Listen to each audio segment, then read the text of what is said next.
I just got back from Amelia's and unlocked the door to my house and entered. After hanging my coat on the side rack, I went in the kitchen. I opened the fridge and took out cans of beer and the cold fried chicken that I ordered earlier. I started to think about Amelia while drinking cold beer. Amelia is my friend from the last 7 years. When I first became her friend, she told me that she has been getting stalked, but she doesn't know who the stalker is. Let me tell you from the day we first became friends. I was sitting in a coffee shop enjoying the atmosphere and reading a book that I had recently bought from my favorite bookstore across the town. It was about self-love and how you can inspire others to love. It was a fascinating book. That was when she walked out of the bathroom and sat on the table behind me. She was with some of her friends. They were talking about work-related problems and how much they hate their boss to overwork them. I had just started to get focused on their conversation when the counter boy called, "Order number 188 and 189, please receive your orders." My order was 189, so I got up and went ahead to pick it up. 2 similar-looking trays were sitting there on the counter as I was about to pick up my order. She came and picked it up while saying, "I'm order number 188. She looked at me with her deep green eyes and took the tray while smiling, which, by the way, was my order. I could not help but stare. Her wavy, silky black hair were bouncing on her back as if they were dancing on a rhythm. She was wearing a teal dress which was barely covering her knees. It was definitely her pear-shaped body. I grabbed the other tray and walked to my seat. I thought I should go and tell her that she had grabbed the wrong order, but I hesitated. That was when someone tapped me over my shoulder. I turned around, and it was her. "Sorry, I accidentally grabbed wrong order. Would you mind switching?" she said with a smile. I looked at the tray she was holding, and there was a lipstick mark on the cup. She saw me looking at the mark and said, "I actually took a sip without paying attention. I can change it if you want. But I'm not very fond of Americano, so you can give me my order back." She laughed nervously and looked at me with pleading intent. I nodded and exchanged the tray. I just took the cup without asking to change. She thanked me and went back to her table. When I was about to leave, she stopped me at the exit. "Can I have your number? I swear, it's only so that I can pay you back for your Americano."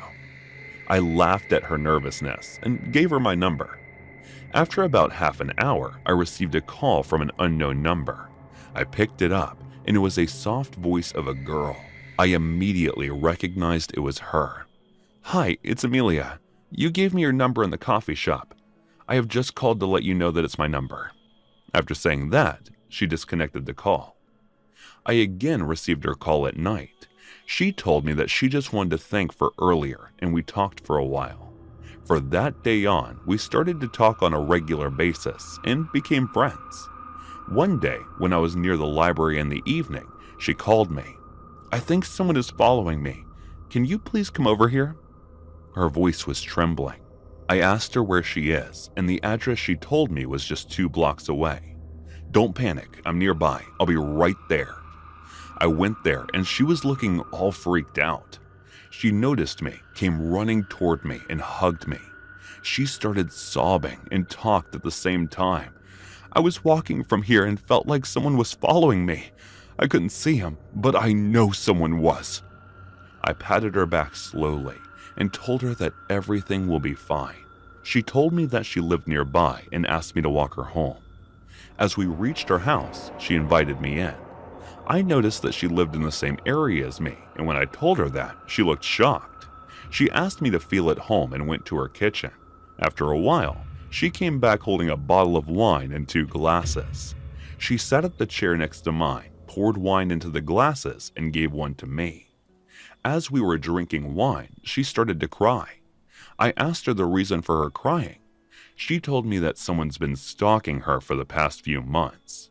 She told me that she never saw her stalker's face except for his plum jacket that has a picture of a snake over it. She also told me that the stalker sometimes sends her gifts along with letters. She showed them to me. There was a picture of her from a party in a sexy black sleeveless dress. There was a heart-shaped chocolate box, a dress, etc. Letters contained praise for her beauty. She embraced me and started to cry even more while telling me. I held her tightly in my arms, but she pulled away. She looked into my eyes, came closer, and kissed me. "Can you make me forget about it?" she said after kissing, and then again smashed her lips over mine. After making out for about an hour, she took me to her bedroom and started to undress me. We had sex the entire night. I told her she can call me for help whenever she needs help. We never got into an official relationship. We stayed friends with benefits. Whenever she felt like someone's following her or the stalker sends her gifts, she called me over. We would talk and then have sex. It's been 7 years and the stalker's identity still hasn't revealed. I let her use me as she pleases because I am in love with her. While I was thinking all this, my beer was already finished. My phone started to ring and I knew it was her without even looking at it. I answered the call and her voice, she was panicked. "I just received another gift from him. Can you please come over?" I looked to the snake picture on my plum jacket that was hanging on the rack and said to Amelia, "Don't worry, I'll be right there."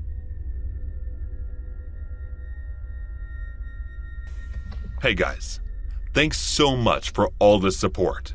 If you haven't subscribed to the channel yet, please feel free to do so. My name is Amelia Bennett. I have been getting stalked for the past 7 years. The first time when I noticed about getting stalked, I told police about it, but they could find anything, and I thought that I'm imagining things. I was walking home from office when I first noticed someone following me. I turned around and no one was there, so I ran to my house and locked the door from inside, because I had no idea if he or she followed me to my home or not. By the next day, I forgot about it, and when I was taking a shower, someone started ringing the doorbell. I thought if I don't open the door, they will leave, but the doorbell kept ringing. I immediately got out of the bathroom, dressed up, and went to open the door. It was still ringing. I opened the gate in frustration, but no one was there. Instead, there was a small package on my door. After picking it up, I locked the door again. I opened the package and there was a picture of me holding a beer and sitting on the bar counter. There was a note inside as well. I opened it and it said, "You look hot as hell, my Amelia." I panicked. The incident from yesterday started to rewind itself in my mind. I immediately called 911 and reported it. They told me to calm down and they will look into it. For the next few days, there was no other package that I received, but wherever I went, I felt like someone's following me, and every time I turned around to check, I found no one. Few months passed and the police couldn't find anyone.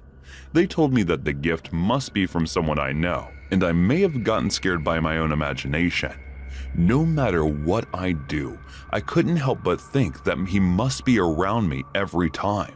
I could never see the face of the stalked, but sometimes I saw a guy with a plum jacket with a picture of black snake over it. My friends started to worry about me and told me date. Their solution was you can get romance and protection at the same time, but I wasn't ready to date. I started receiving more packages and it all contained some dirty, cheap lines. One time I received a bra and the note said, "Your breasts would look amazing in this, my Amelia." His every letter contained the word "my Amelia" in them, and it was creepy. I was at work thinking about these things when my friend came looking all worried.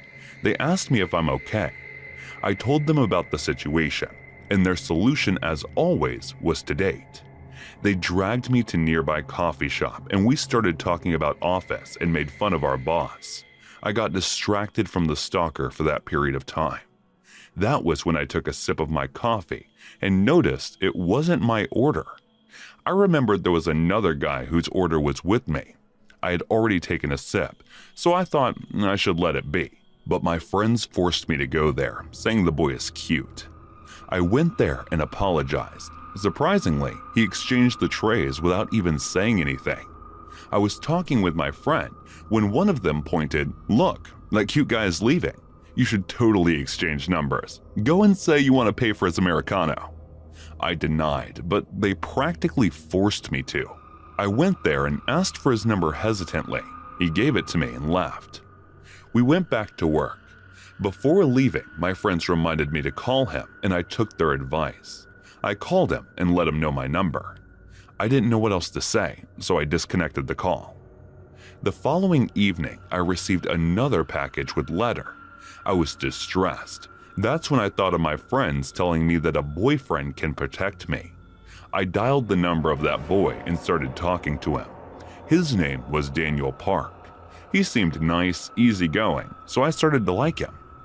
One day when I was leaving from the library, I noticed someone following me. I couldn't see him, but I was still terrified. I immediately called Daniel for help. He told me he was nearby, and I felt a bit relieved. When he came, I asked him to walk me home, and when we reached, I called him because I was still scared. I told him my story, and at the heat of the moment, I ended up having sex with him, and it felt as if I forgot about the stalker completely. After that, every time Stalker made a move, I called Daniel over. But as time passed by, I started noticing things about Daniel which were similar to the stalker. One time, while we were having sex, he accidentally called me my Amelia, but after that, he never called me that, as if he was being careful about it. Another incident that I noticed recently was when I was talking to him about Stalker. He jokingly said, "What if he is just your secret admirer?" I felt weird, but the thing that made me even more doubtful towards him was his handwriting, which was identical to the handwriting of the stalkers. Today, when I was in my garden, I noticed the stalker placing something outside my house. I hid and took a picture. When I zoomed in, I noticed the tattoo on the back of his palm. Daniel had the exact same tattoo. I called Daniel telling him about the stalker and asked him to come over. After that, I called 911 and told them about the picture of the stalker. Daniel was on his way to my house, and so was the police.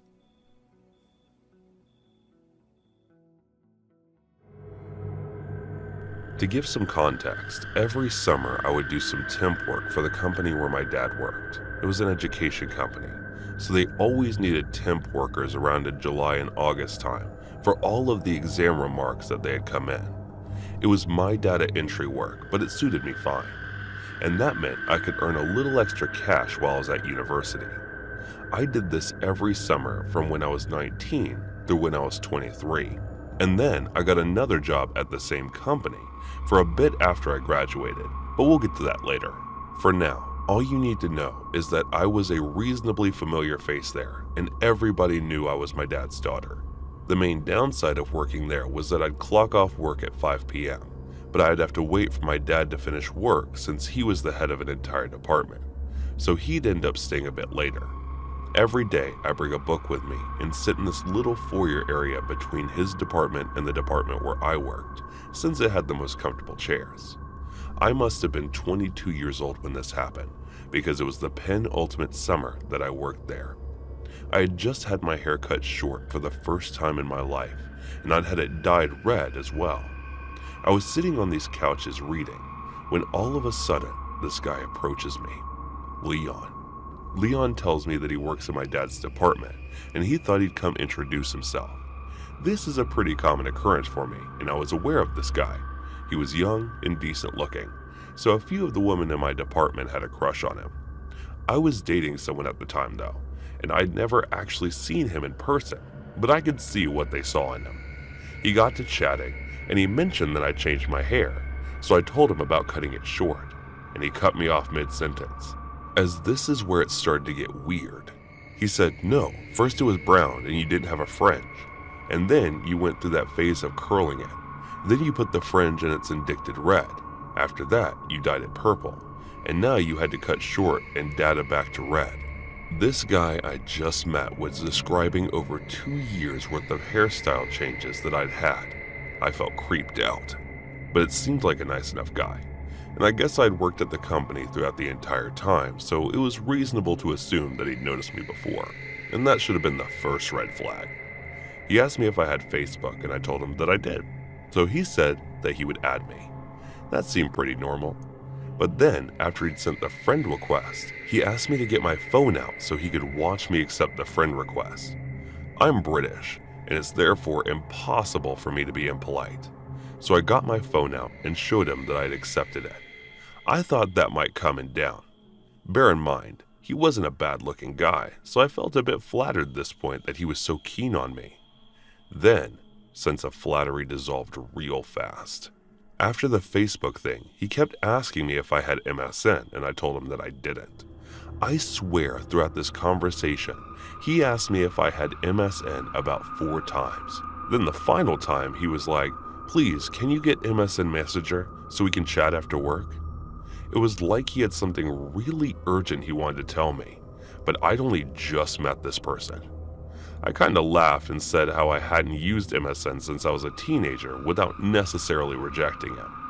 Then he said something like, "Well, if you don't have MSN, then you have Skype."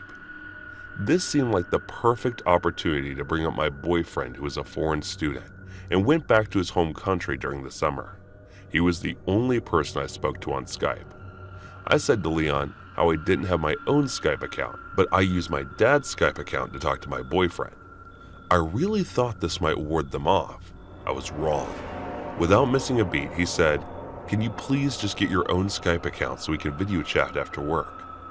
He said it like I somehow was inconveniencing him, like this was something we'd agreed to do months ago or something. I had no idea how to react, so I just sort of smiled and laughed. Thank the heavens someone from my dad's department walked past at the moment, was like, "Leon, are you meant to be at your desk?" He scurried off pretty quickly after that, but not before reminding me to get my own Skype account and sent him the details. I told my dad about the whole exchange in the car ride home, but all he said was that Leon was very friendly and that a lot of women in his department liked him. So maybe I just misunderstood the situation. I thought he was probably right, so I tried not to let it bother me.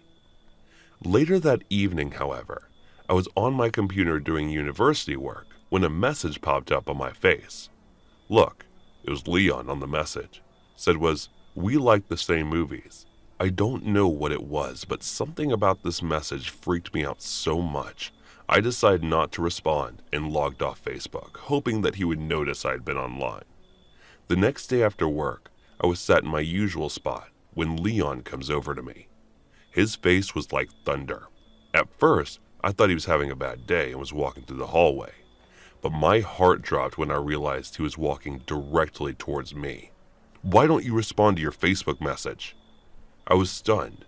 How was I supposed to respond to that? Who says stuff like that in real life? Lucky for me, I didn't have an opportunity to respond because he started off on this tirade. I'm not even kidding. He started listing all of the movies we had in common, and then he had seen on my Facebook profile Batman, The Dark Knight, Watchmen, Scott Pilgrim vs. the World, Fight Club. I just sat there watching him reel off all of these film titles. Once he was finished, all he said was, "It's okay, I forgive you," and then walked off back to his department.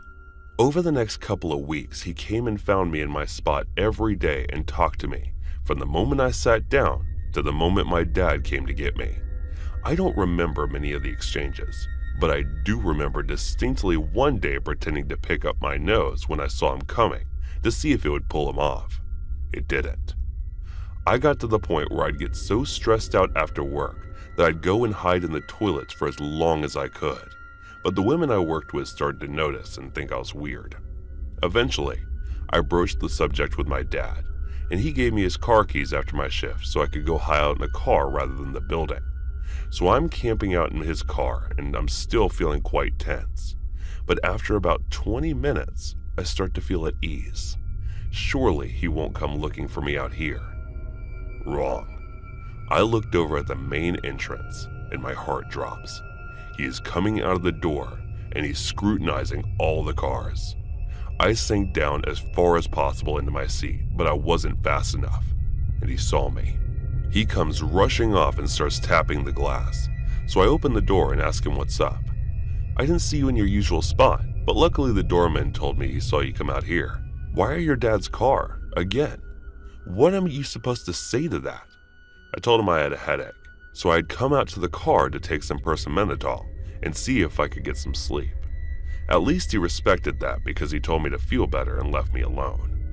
I breathed a sigh of relief, knowing that I was only going to be working there for a few more days before I had to go back to university. I told my dad about the car incident, and he gave Leon a talking to the next day. Leon would still come find me in the foyer, but he'd only talk to me for a few minutes in passing before leaving me alone, and there was a big relief. On my last day at work there, I was fully expecting him to do something crazy, but he didn't even come to chat with me that day. I left the office and thought that I would never see him again. I found out he was fired not long after I left the company that year because he kept coming into work late and then spent most of his time at work chatting with his coworkers and me apparently. Fast forward to January of 2014, and I was preparing to move to China for a position teaching English. I graduated from university and I was working at the same company, but this time in a semi-permanent capacity. It was my last day of work, so I received quite a few gifts and some fuss from my coworkers. It was about 10 a.m. when who should I see walk through the door but Leon.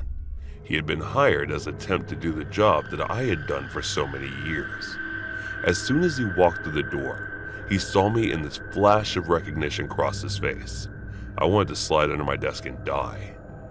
It came walking over me and was all smiles, asking about how I was and why I was still doing at the company. I was at the point that one of my coworkers mentioned how I was off to China soon. Leon seized on that and started talking about his friend who was also interested in TFL. His interest seemed genuine, so I got to talk about how I got my TFL qualification, who I got it through, what company I would be working with for on China, etc., etc. We chatted for about 20 minutes and he wrote down some details for his friend and went off to work. At the end of the day, I was packing all my stuff to leave and a few of my coworkers were coming over to say their goodbyes. Don't get me wrong, the Leon incident aside, I had a wonderful time working at that time. Company and I had made a lot of great friends out of the corner. My eyes see Leon approaching, but I think, what's the harm? He says goodbye and wishes me luck on my new adventure. Then, as I'm literally walking out the door of the department, I hear him call out, "See you in China." For the first 2 weeks of my teacher training over there, I was like a hawk, keeping a constant lookout for this guy. He never did follow me out to China, but it still remains one of the creepiest encounters of my life.